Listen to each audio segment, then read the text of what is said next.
Hi everyone, join us on an epic adventure with Team Echo Lodge Equestrian as we dive headfirst into the thrilling chaos of the 2024 Goulburn Agricultural Show. It's been a wild 4 years since I last braved the arena at an agricultural show, so buckle up for the ride, and I'll see you at the end. Hi everyone, we're off to our very first show for 2024. It's the Goulburn Ag Show. The last time we were here was in 2020. We're here now with a new team, the boys Pumbaa, Pablo and Little Echo. Our driver here, it's Ian. He's the man on the ground. He's my coach, he's my mentor, he's my soulmate. Here we've got little Mira who sits there and watches and has the view of everything and everywhere we go. She's travelling quite well. They're in the back there. It's quite a bumpy road. That's because it's an Australian highway. We have only got about 20 more minutes and we'll be there. So we get there. So see you later, Ian. Bye. All here at the Goulburn Show. Boys are having a bit of a pick. We've already taken Echo out. This is Pabs. This is Echo. Then we've got Pumbaa, who's in his homemade setup in the float, contained. The stallion has to be contained, so this is the best thing that Ian has ever made. Sits in the float, and Pumbaa loves standing there and watching out. Don't you, Pumbaa? So, multi-cubes. Our boys are fed and homed by multi-cubes. Best source of feed you could ever get, so they're loosened cubes. And basically our boys just live on them and they think it's sometimes better than the green grass. So here we go, Goulburn Show. We've got this show rides, noises. So it's going to be interesting to see how we all handle it. And the show jump ring is very close to that. So let's see what happens. Echo is up first in the 60 centimetres. Good morning everybody, and welcome to the Goulburn Show for 2024, and we wish you all well today. Just a few bit of housekeeping. We have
So how'd that go, Margaret? That went really well. I was very, very pleased. He came out and he actually went around. Yes, we had some sticky spots, but it was really nice because he actually jumped and he threw to the jumps. I think the lessons learned from this morning is that I should have just put the 60 and not go to the 75 with Echo, because that's probably asking too much. He did a really nice round in the 60 and he was quite comfortable, and we actually placed 5th, so that's even more super. But then I think as we waited around and hung around, he got more and more wound up and more wide, and when we went into the ring for the 75 he just lost it. He started to jump really lovely but then in between the jumps he just wanted to buck and be a silly boy. So I think lesson learnt there is stop while you're ahead. But anyhow, you've got to try these things. He actually ended up bucking me off, so I got eliminated, as you do, and had to walk out. So all good. He'll get there. He is a super pony. I do love him to bits. Now for Pumbaa's round. I've got Pumbaa and Pablo in the 90, and then in the metre to the metre 5. I need to ride each horse and ride the horse that I'm on and just take in what's going on, take a deep breath and just breathe. I need to get my canter right, set it up for the first fence, keep my leg on, keep tall and just look up and through, and continue to do that all the way around. Don't try to put anything else in at this point in time, just focus on breathing, tall, look up and through. I'll be happy with getting around and reaching my breathing and continuing to sit tall, looking up and looking through. If I can do that all the way around on both boys, I'll be very happy.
We didn't capture any of Pablo's warm-up as Ian had to help me. Here's Pablo's round after the trauma of the warm-up green. He's on the job. I have to remember, the more fired up I get up, the more wired they become. So if I fire, they'll wire. So I need to stay cool and calm. Breathe. I'm not to worry about what other people think. So just don't let him get away from that, Margaret. So I focus on myself and my horse. And enjoy the ride. Get him to flex. Enjoy. That's it. Bring those skills that you've got. Let him know what you're looking at. Draw on them. And slow him down. Hopefully then things will go well. Things should go well if you stick to your plan. Let's breathe, stay tall, look up and through. And don't let anything else take you away from that. Be careful not to fire. Beautiful. Because you'll wire. Might even win it, Margaret. If you feel the fire, breathe it out.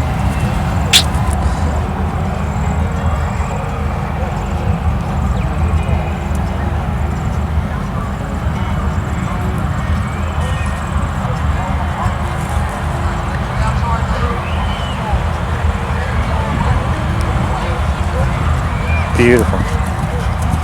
Well executed.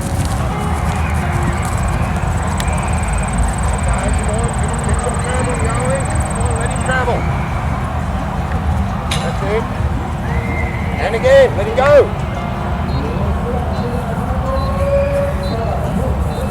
Good round so far. Come on, come on. Come on, don't keep him moving.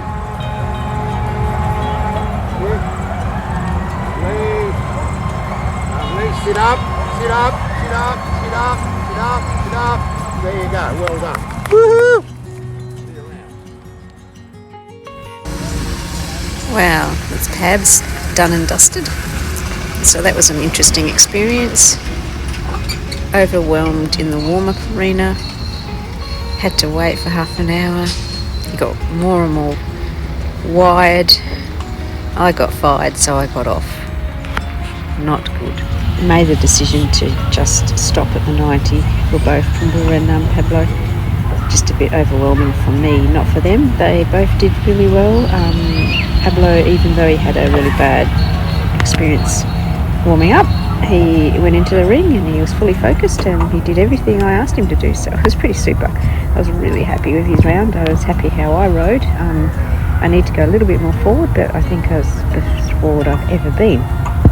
And with Pumbaa, just a little bit more forward. It was sort of first up, first of everything. So it's a huge experience. I'm pretty happy that I actually rode and attended with all the show and sideshow stuff, and yeah, pretty scary stuff. But both boys, Pumbaa and Pablo, didn't spook them at all, and they both went across the carpet, so that was even better. We are going to leave it, we're going to load up and go home, and looking forward to going out tomorrow to a more relaxed environment for a training day at Waverley Park Equine, so where I can actually practice my skills a little bit better in a more controlled environment. But this is great. I'm so happy that I actually ventured out and took the challenge and went to it, but disappointed that I didn't ride the metre 5, though I think that's the right decision right now. The boys could do it, but I was just feeling really overwhelmed. Wow, that was a pretty successful day. I think lots of lessons learned. The most important lesson is that it takes time to build a relationship with your horse.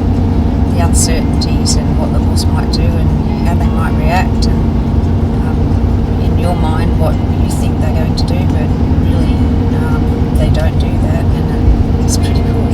So I think I've just got to learn to trust and enjoy the ride, because the ride on both horses out in the round was just fabulous. They both did really well. I now have to learn to use my skills, and that's ride forward, sit tall, breathe and look up and through, turn them around my inside leg and make them actually energy in the canter to the fence. So I think that was a pretty good experience in that regard. And building that partnership and relationship is I think the key here, and that takes time, because I was very uncertain about exactly what Pablo might do, but in the end he was pretty good, so all is good. What do you think of today? Today was a good day. They're in it for themselves, you're in it for yourself. Don't worry about it. It's about understanding yourself. That's hitting the nail on the head, I think, Ian. It's understanding yourself and your uncertainties. So as we're driving back, the cloud coverage has been really good today.